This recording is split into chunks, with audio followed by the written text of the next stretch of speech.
नमो ओं विष्णुपादाय कृष्णप्रेष्ठाय भूतले श्रीमते भक्तिवेदांत स्वामिनिति नामिने। नमस्ते सारस्वते देवे गौरवाणी प्रचारिणे निर्विशेष शून्यवादी पाश्चात्य देशतारिणे। जय श्री कृष्ण चैतन्य प्रभु नित्यानंद श्री अद्वैत गदाधर श्रीवासदि गौर भक्त वृंद।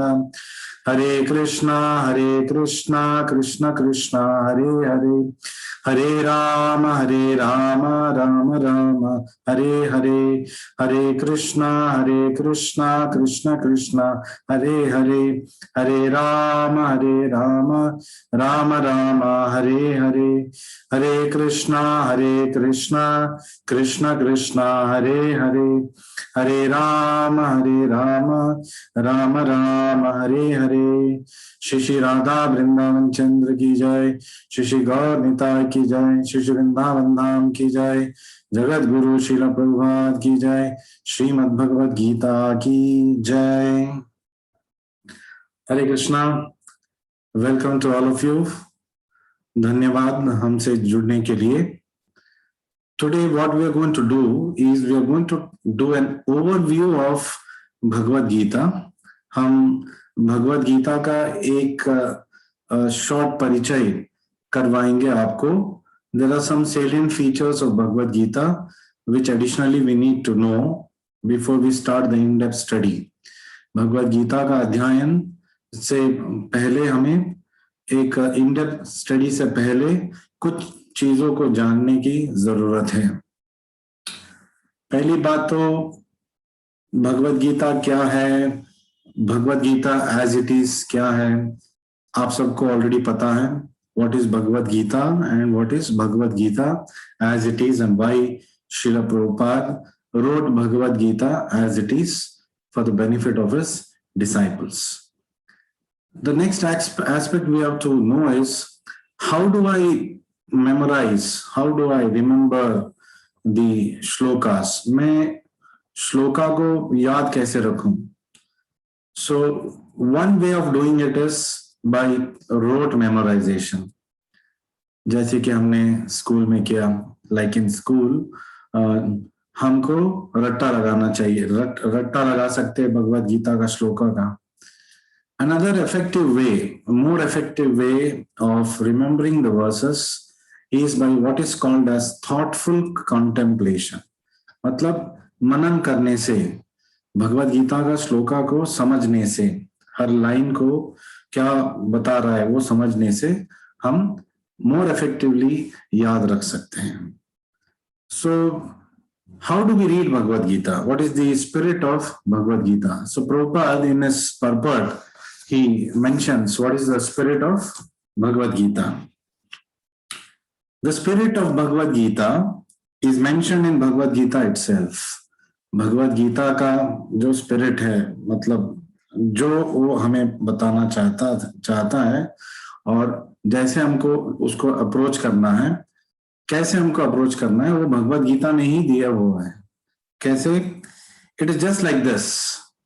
हम बहुत सारे डॉक्टर्स हमसे जुड़े हैं, तो if you want to take a particular medicine, अगर मैं कोई औषधि लेना चाहता हूं, then we have to follow the instructions, directions written on the label। तो औषधि के ऊपर जो इंस्ट्रक्शन है, लेबल है, उसको हमको फॉलो करना है। We cannot take the medicine according to our own whim or direction of a friend। मैं अपने मतलब से, अपने हिसाब से, या दोस्त ने कुछ कह दिया उसके हिसाब से दवाई नहीं ले सकता। It must be taken according to the directions on the label or the directions given by a physician। तो उस बोतल के ऊपर जो आपको डायरेक्शंस दिया गया है उसके हिसाब से आप मेडिसिन लेंगे, या फिर आपके डॉक्टर ने आपको जो बताया है उसके हिसाब से आप मेडिसिन लेंगे। अपने हिसाब से नहीं लेंगे और दोस्तों के कहने के हिसाब से नहीं लेंगे। So similarly, Bhagavad Gita should be taken or accepted as it is, directed by the speaker himself। तो भगवत गीता का अध्ययन कैसा करना चाहिए, समझना कैसा चाहिए, जैसे कि जो प्रवक्ता है कह रहा है उसी हिसाब से हमको समझना है।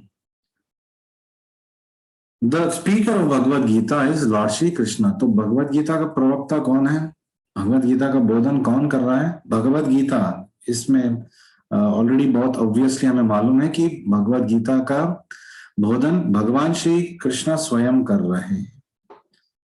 He is mentioned in every page of Bhagavad Gita as the supreme personality of Godhead, भगवान। और भगवत गीता के हर पन्ने पे specially Bhagavad Gita as it is Srila Prabhupada के पर्पट्स, हम बोलते हैं भक्ति वेदांता पर्पट्स।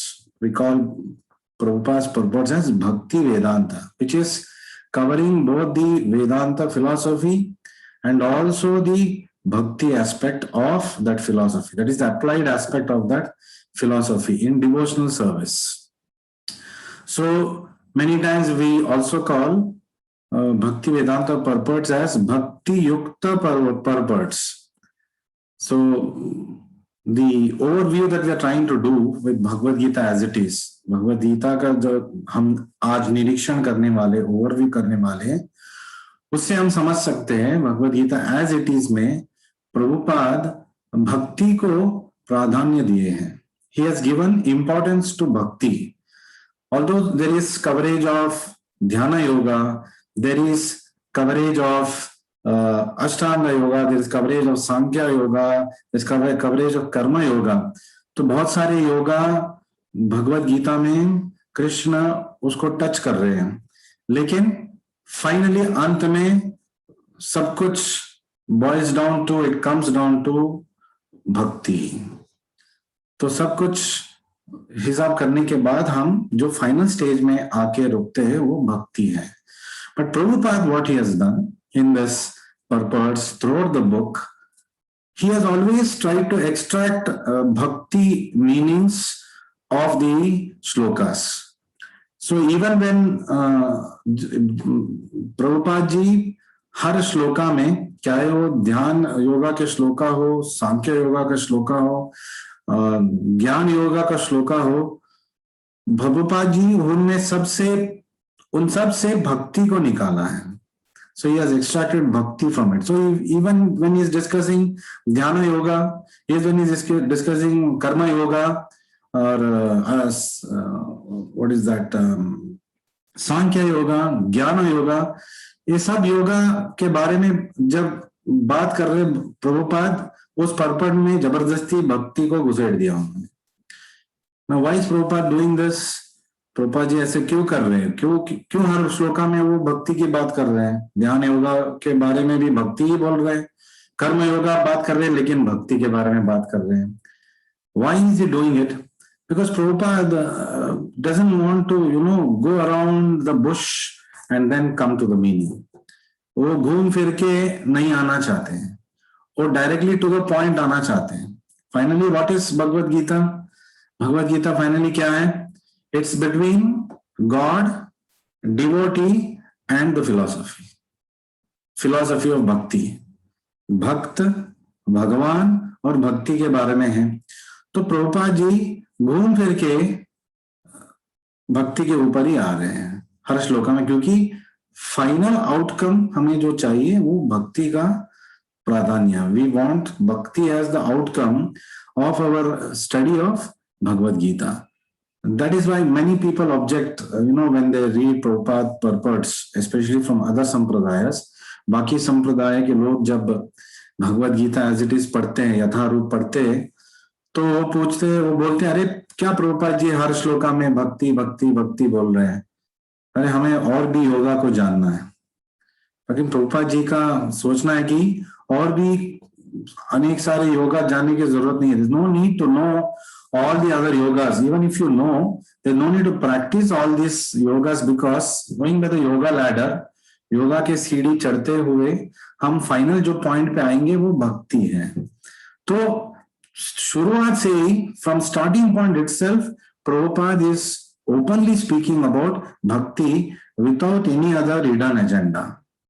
कोई और छुपा छुपी नहीं खेल रहे, डायरेक्टली वो भक्ति की बात कर रहे हैं। Now also we must know Bhakti Bhagavad Gita. Many of you might have heard some translations, commentaries. आप सबने कुछ commentaries सुने होंगे जहाँ पे अध्याय के बाद या अध्याय से पहले, before the start and before the end of each of the chapters, बोला जाता है श्रीमद् भगवद गीता सु, then they say योगा शास्त्रे. So Bhagavad Gita is also an yoga shastra, the shastra of yoga. Bhagavad Gita एक योग शास्त्र है. योग का मतलब क्या है? What is the meaning of the word yoga? The word yoga is taken from a root of a Sanskrit word called use. Yoga Sanskrit के एक पद है युज, उससे आधारित है, उस पे आधारित है. और युज का मतलब क्या है? What is the meaning of युज? युज का मतलब है जोड़ना. युज means to connect. To connect what is the question? To connect soul and super soul. जो भगवान के अंश है, हम और परमात्मा, उसको जो जोड़ने का जो प्रोसेस होता है उसको योग बोलते हैं. अनेक सारे योग हैं. Many times it is not diluted. Many types of yogas which have now simply become physical exercises. अभी वो सिर्फ व्यायाम रह गए, प्राणायाम रह गए, लेकिन उसका अल्टीमेट मकसद क्या है? What is the final aim of yoga? Yoga means to unite the soul and the super soul. परमात्मा और आत्मा का मेल को योग बोलते हैं. So this is the aim of any yoga. Any type of yoga that is being taught, this is the aim. And obviously for Bhakti Yoga, that's going to be the only aim. And that's why Prabhupada, who is a Bhakti proponent, Bhakti Vedanta proponent, he directly talks of Bhakti in all his purports. So that's why we call it as, इसलिए हम उसको भक्ति वेदांत भावार्थ, भक्ति वेदांत पर्पट बोलते हैं. बहुत सारे उनके डिसाइपल्स ये भी बोलते हैं भक्ति युक्त पर्पट्स. तो भक्ति के साथ जुड़े हुए भावार्थ हैं. तो भगवत गीता श्रुति है कि स्मृति है? एक और प्रश्न है. श्रुति मतलब जो हमने डायरेक्टली सुना भगवान से, और स्मृति मतलब कोई और मुनि ने बात सुन के उसके बारे में मनन करके फिर अपना विचार जो उन्होंने लिखित रूप में लेके आए या फिर बोधन किया, उसको स्मृति बोलते हैं, क्योंकि वो स्मृति से आ रहा है, मनन करने से आ रहा है. So there are two types of Vedic literature. One is Shruti and one is Smriti. Shruti means Shruti, as the word says, Shruti, by hearing. We are hearing from an authority, God. We are hearing from it, and that is called Shruti.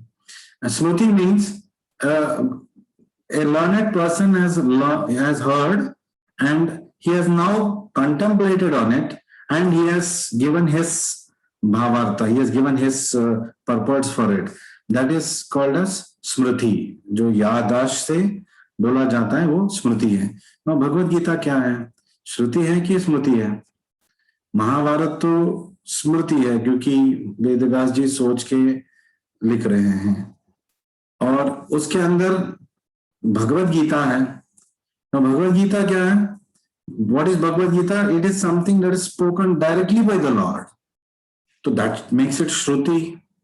So that's why it's a very unique position Bhagavad Gita has got. Bhagavad Gita का एक विशेष स्थान है. वो स्मृति में एक श्रुति है. स्मृति आधारित काव्य महाभारत में एक श्रुति जोड़ा गया है. That is Bhagavad Gita. So Mahabharat we know, Mahabharat में आपको शायद पता है 1,00,000 श्लोक हैं. तो पूरे महाभारत को अगर हम पढ़ेंगे 1,00,000 श्लोक पढ़ना पड़ेगा. 1,00,000 verses are there in Mahabharata. But the entire Mahabharata teachings, finally what Mahabharata is trying to teach, Itihasa is trying to teach, is encompassed in that 700 shlokas of Bhagavad Gita. तो महाभारत में ही भगवत गीता है। और उस भगवत गीता में हम महाभारत का जो सारांश है, what is the final lesson that Mahabharata is trying to teach humanity, it is possible to learn from the 700 shlokas of भगवत गीता। भगवत गीता के 700 श्लोका पढ़ने से we know that it surpasses all the knowledge of Vedic wisdom. तो वेद शास्त्र में जो भी हम ज्ञान पा सकते हैं, बहुत सारे श्लोक पढ़ने के बाद 5 लाख 6 लाख श्लोक बन जाएगा, या सिर्फ 700 श्लोक में 700 shlok of Bhagavad Gita we become experts in Vedic knowledge, हम वैदिक शास्त्र में प्रवीण बन जाएंगे।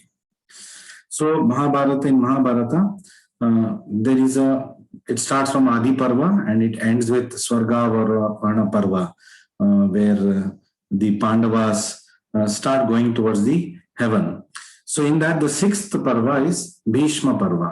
तो छठे पर्व है भीष्म पर्व, और भीष्म पर्व में 18 अध्याय, 18 chapters of Bhishma Parva, that's chapter 25 to 42, form what is called as a Bhagavad Gita, which has been very nicely fit in Mahabharata for the general good of all people.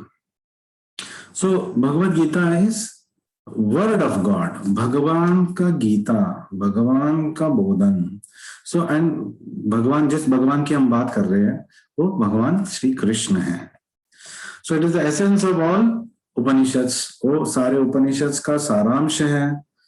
और ये बात पद्म पुराण में दिया गया है कि भगवत गीता सारे उपनिषद को जो निचोड़ के जो हमने बनाया क्रीमी लेयर, वो भगवत गीता है। तो सिर्फ भगवत गीता पढ़ने से सारे उपनिषदों का ज्ञान, उपनिषद का ज्ञान भी हमें मिल गया। All Upanishad knowledge we are getting from Bhagavat Gita. And in that I have already said 700 श्लोक है, 700 shlokas.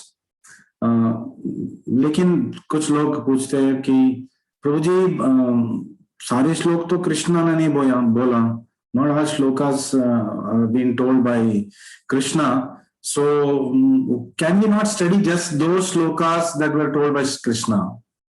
Why we should study what Dhritarashtra said, what Duryodhana is saying, what Sanjay is telling, and what Arjuna is telling? Why I want to know directly what Krishna is telling, why shouldn't I study? बहुत सारे लोग पूछते हैं कि प्रभु जी भगवत गीता में सारे श्लोक कृष्ण ने नहीं बताया, कुछ श्लोका धृतराष्ट्र ने बताया एक श्लोका, कुछ श्लोका संजय ने बताया, दुर्योधन ने भी इनडायरेक्टली बताया है, कुछ श्लोक अर्जुन ने बताया है। तो ये सब श्लोका पढ़ने की क्या जरूरत है? क्यों ना हम जो कृष्ण का रिलेटेड श्लोक है वो पढ़े। For your information I just give you statistics. Out of 700 shlokas of Bhagavad Gita, 575 shlokas are spoken by Krishna. 575 श्लोक कृष्ण ने बताया, मतलब 125 श्लोक है जो कृष्ण ने नहीं बताया। 125 shlokas that Krishna did not speak. So that mean almost 20% shlokas delete कर सकते हैं क्या? No. So there 575 shlokas told by Krishna, 575, 83 shlokas told by Arjuna, 41 shlokas told by Sanjaya, 1 shloka which is the first shloka told by Dhritarashtra.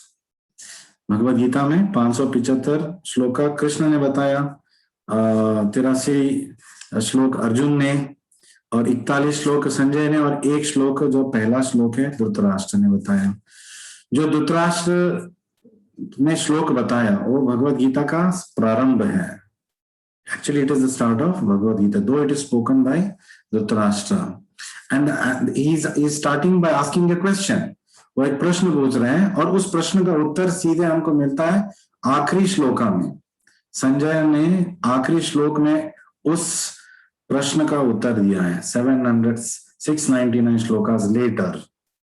तो बीच में क्या है? बीच में व्हाट इज द आंसर के फाउंडेशन है बीच में। So in between we find the foundation of what is going to be the conclusion in the end. What is the conclusion that Sanjay gives? Sanjay क्या conclusion दे रहे? यत्र योगेश्वर कृष्ण यत्र पार्थो धनुर्धरा तत्र श्री विजयो भूतिर ध्रुवा नीतिर मतिर ममा। Wherever there is Yogeshwar Krishna, जहां पे भी योगेश्वर कृष्ण है और उनके साथ एक भक्त है धनुर्धारी अर्जुन, मतलब जो सक्षम भक्त है, तो वहां पे श्री विजया भूति, ये ध्रुवा नीति, ये सब रहेगा, मतिर्ममा। तो संजय ने ये उत्तर क्या क्यों दिया? क्योंकि पहले श्लोक में धृतराष्ट्र, फर्स्ट श्लोक का धृतराष्ट्र इज आस्किंग किम अकुर्वत Sanjaya, what did they do? Finally wants to ask indirectly who is going to win this battle. So that the answer is given in the last shloka, saying that there is no chance for your sons, आपके अधर्मी पुत्र, और आप भी अधर्मी हो, आपको जीतने का मौका है ही नहीं। जो धर्मी है, जो भगवान के साथ हमेशा है, अर्जुन जैसे, पांडव जैसे, उन्हीं का विजय होगा, क्योंकि भगवान उनके साथ खड़े हैं। Because Lord is with them, Pandavas are going to win this battle. There is no doubt. At the beginning itself, even before the start of the battle, Sanjay is declaring. Sanjay इस युद्ध से पहले ही ये declaration दे रहे हैं। तो हम ये भी कह सकते हैं कि भगवत गीता का एक श्लोक धृतराष्ट्र ने कहा और बाकी 699 संजय ने कहा, क्योंकि संजय देख के, सुन के धृतराष्ट्र को बता रहे, और he is talking on behalf of Duryodhana, he is talking on behalf of Arjuna, because he is telling Arjuna Vacha, then he is telling Bhagavan Vacha.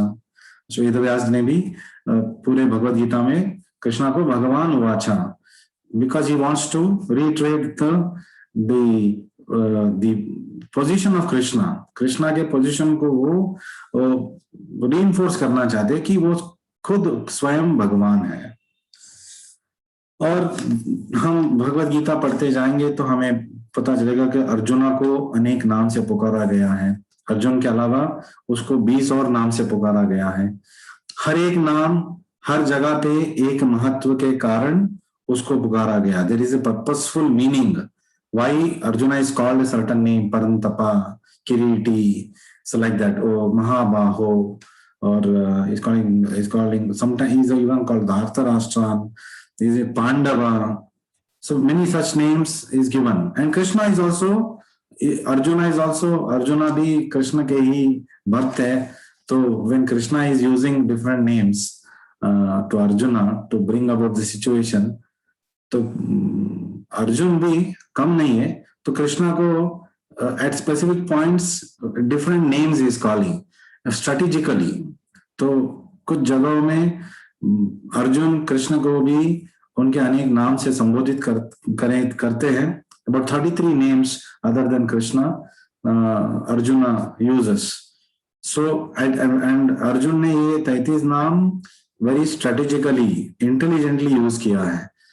कभी कभी वो बात अरिसूदना, जब वो बोल रहा है तो आप मुझे बोल रहे हो मेरे परिवार वालों को मारने के लिए, you are telling me to kill my family members, but you are Arisudana, तुमने तो अपने दुश्मनों को मारा, you killed your enemies, but you are telling me to kill my family members.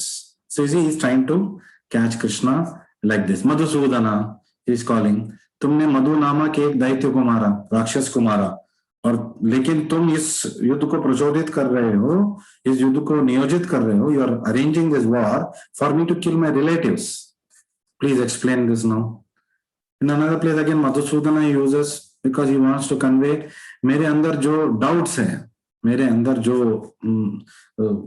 जो मैं क्या बोल रहा हूँ ऑब्स्टेकल्स हैं, उसके लिए आप उत्तर दीजिए, please clear this doubts. So Madhusudana, you kill the demons of my doubts. So very cleverly Krishna and Arjun are using each other's names. And the word yoga, I told you that Bhagavad Gita योग शास्त्र है, it's a science of yoga. तो why it is called Yoga Shastra literally also is because in about 155 shlokas of Bhagavad Gita you will find the word yoga or a related word. For example, yoga 78 times use किया गया है, yogi 28 times use किया गया है, 28 times yogi word is being used.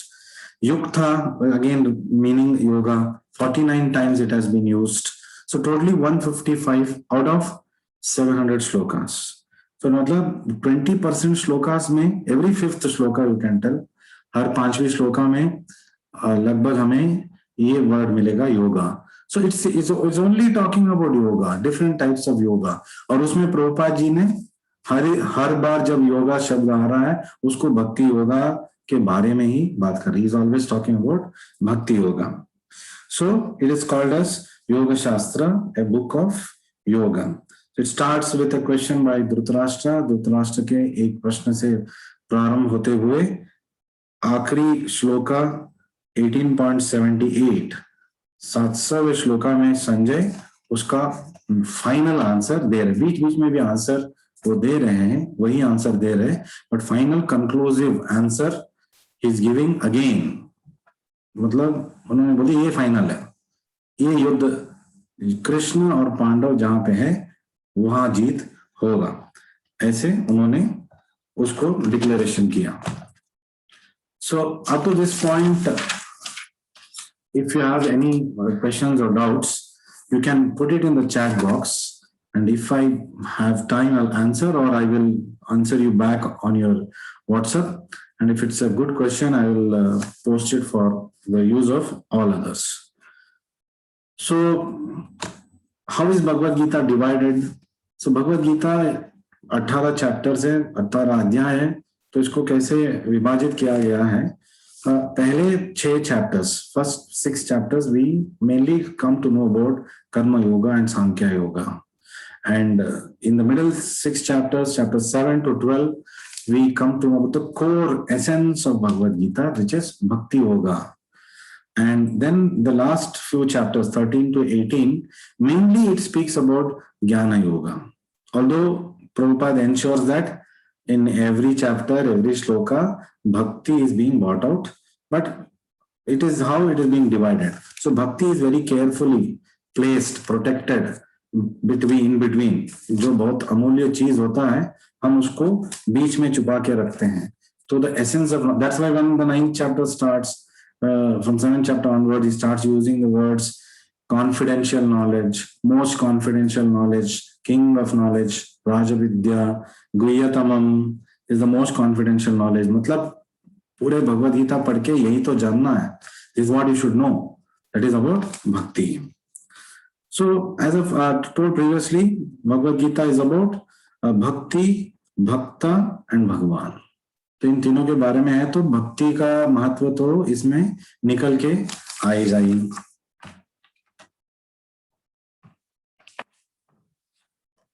So finally, Bhagavad Gita में what is the 3 main teachings that we get from Bhagavad Gita? Bhagavad Gita में मतलब 3 प्रमुख जो हमें लेसन्स मिलता है वो क्या है? Be dutiful, be detached, be devotional. मतलब आप अपना कर्तव्य करो, आप मतलब उलझो मत इस सब में, जो भक्ति के लिए करना है वो करिए. और finally it also be devotional, finally आपको भक्ति मार्ग में ही चलना है. This is the core of Bhagavad Gita teachings. To be dutiful, कर्तव्य पालन, टू बी डिटैच्ड मतलब मैं उलझा हुआ नहीं हूं, एंड टू बी डिवोशनल, भक्ति मार्ग में आगे बढ़ना. So we all know there is a very famous book, many of you will surely know, You Can Win by Shiv Khera. Now Bhagavad Gita is a book which is actually You Will Win. मतलब भगवद गीता एक ऐसा book है जिसका हम title दे सकते हैं आप जरूर जीतेंगे. जो भी भगवद गीता को अध्ययन करेगा, भगवद गीता का अध्ययन करेगा, उसको समझेगा एक गुरु के माध्यम से और या उनके शिष्यों के माध्यम से समझेंगे तो डेफिनेटली आप जीतेंगे, चाहे कोई फील्ड में भी हो. One of the purpose Prabhupada से एक भावार्थ में प्रभुपाद जी बोलते हैं कि even for material success Krishna भक्ति इज रिक्वायर्ड. इफ यू आप कृष्ण के भक्त बनेंगे तो अगर आपको भौतिक यशस चाहिए, धन दौलत आयु ये सब चाहिए, वो भी कृष्ण भगवान के माध्यम से ही आ सकता है. Because Krishna is the supreme Lord, जो भी आपको मिलेगा या ना मिलेगा वो उनकी अनुमति से ही मिलेगा। जो अन्य देवता आपको दे पाएंगे वो कृष्ण के अनुमति से ही देंगे। Finally from the sanction of Krishna only every other devata will give whatever they can give और एंटाइटल्ड टू गिव। तो जो भी अन्य देवता हमें देते हैं वो भगवान के सैंक्शन से या भगवान की अनुमति से ही मिलता है। तो क्यों ना डायरेक्टली हम कृष्णा को ही पूजे। This is what is being tried, this is what is being brought about from Bhagavad Gita to Bhakti Yukta purports. And Bhagavad Gita is applicable in every field. चाहे वो every field, battlefield में क्यों ना हो, battlefield में भी, even in the battlefield Bhagavad Gita is being applied. What to speak about other spheres of life? Arjuna is standing in a battlefield. He's about to fight a war. He's got some doubts. So Krishna is going to clear those doubts and make him fight the war. You see, even in a setting like a war, Bhagavad Gita has its application. Bhagavad Gita का application हर कोई field में हमको हम कर सकते हैं. There is no exception at all. It's an all-encompassing yoga. It's an all-encompassing knowledge. So we all know why Krishna sanctioned this war. क्योंकि परित्राणाय साधूनां विनाशाय च दुष्कृताम, इससे होगा, इस युद्ध से परित्राणाय साधूनां पांडव, विनाशाय च दुष्कृताम कौरव और उनके समर्थक, धर्म संस्थापना, और जब ये होगा तो धर्म अपने आप संस्थापित हो जाएगा, जो कृष्ण का मकसद है। क्योंकि वो बोलते हैं यदा यदा ही धर्मस्य ग्लानिर्भवति Bharat अभ्युत्थानम अधर्मस्य तथात्मानं सृजाम्यहम्। I come to re-establish dharma. Now after trying all the peace formulas, तो शांति के हर तरीके को अपनाने के बाद जब दुर्योधन अड़े रहेगा कि मुझे नहीं शांति चाहिए, मुझे युद्ध चाहिए, तब कुछ नहीं कर सकते। कृष्ण को ये सैंक्शन करना पड़ा कि युद्ध हो, so that in that way his avataran or his reason for coming to this material world in his avatar as Krishna is fulfilled. He comes as himself. So God destroys the temporary to restore the permanent. तो भगवान ने कुरुक्षेत्र युद्ध से जो temporary है, जो body is temporary, अधर्म is temporary, because truth always prevails, सत्यमेव जयते हमेशा, तो सत्य तो हमेशा जीतेगा ही। तो सत्य को पुनर्एस्टैब्लिश करने के लिए, पुनर्स्थापित करने के लिए, तो उनको असत्य को मारना पड़ेगा। तो he had to wipe out many demoniac bodies to establish the body of dharma. So and Bhagavad Gita एकमात्र वेद शास्त्र है जिसको भगवान ने डायरेक्टली बोला। स्वयं कृष्ण अपने कृष्ण रूप में भगवान के सर्वोत्तम स्थान से उन्होंने ये बोधन किया। This is only scripture where he directly speaks. Every other scripture is a derivative of it, or it is spoken from one of his amsha or incarnation. And we must understand that we must read these things through a medium of guru. एक गुरु के माध्यम से हमें भगवद गीता को सीखना है। So today I'm trying to speak about the overview of Bhagavad Gita, what we must know before we start an in-depth study of Bhagavad Gita. So this Bhagavad Gita, which is written by Prabhupada, Prabhupada जी ने इस भगवद गीता यथा रूप को जो रूप दिया है, Prabhupada ji comes from a bona fide disciplic succession. मतलब एक bona fide मतलब what we can say which is accepted, जो एक्सेप्ट हुआ गया है, माना गया है, उस डिसिप्लिक सक्सेशन में वो आते हैं। जिसका पहला शिष्य है ब्रह्मा, स्टार्ट होता है ब्रह्मा से। और ब्रह्मा कौन है? Brahma is the first living being जिसने सेकेंडरी क्रिएशन स्टार्ट किया, who started the secondary creation. So our sampradaya, this Brahma Madhva Gaudiya Sampradaya is so great that the first proponent of this is the creator of the universe, the secondary creator of the universe itself, that is Lord Brahma. He receives it and he passes it on to his son Narada. Now who is Narada? Narad has a very special position. Narad का एक बहुत अमूल्य स्थान है भक्ति के मार्ग में, या जो भक्त के लाइफ में, because he has touched many lives. Narada is called as a champion preacher. मतलब वो विश्व में हर कोने में जाके प्रीचिंग करते थे भगवान के बारे में, भक्ति के बारे में। And who are students? जो प्रहलाद पैदा ही नहीं हुआ माँ के गर्भ में, inside mother's womb, starts from there, he is able to preach to a child who is not yet born and make him a devotee. He is also able to preach to a hunter who's the story of Murugari we all know, who is a very cruel, merciless killer, और उसको वो भक्त बना रहे हैं। एक कटुक मतलब butcher, उसको वो हंटर, उसको वो मुर्गारी को भक्त बना रहे हैं। फिर हम देखते हैं ब्रह्मा के अनेक पुत्र, सनत कुमार और प्रचेतास, many other people, he converted them into bhaktas. Then we know examples of many other popular people who are influenced by Narada Muni, and he forms the second step of our sampradaya. That's the greatness of this sampradaya.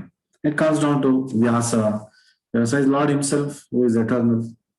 And then it comes down in disciplic succession from Madhvacharya, Madhavendra Puri, many others in Gaudiya Vaishnava Sampradaya, finally up to Bhakti Vedanta Swami, Srila Prabhupada. So it comes under a bona fide disciplic succession. जो यथारूप भगवद गीता है, आपको एक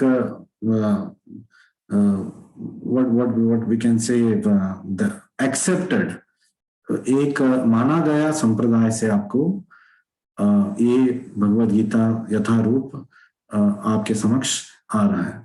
तो इसके साथ मैं आपसे आज्ञा लेता हूं। हमारे 40 मिनट अब समाप्त होने वाला है।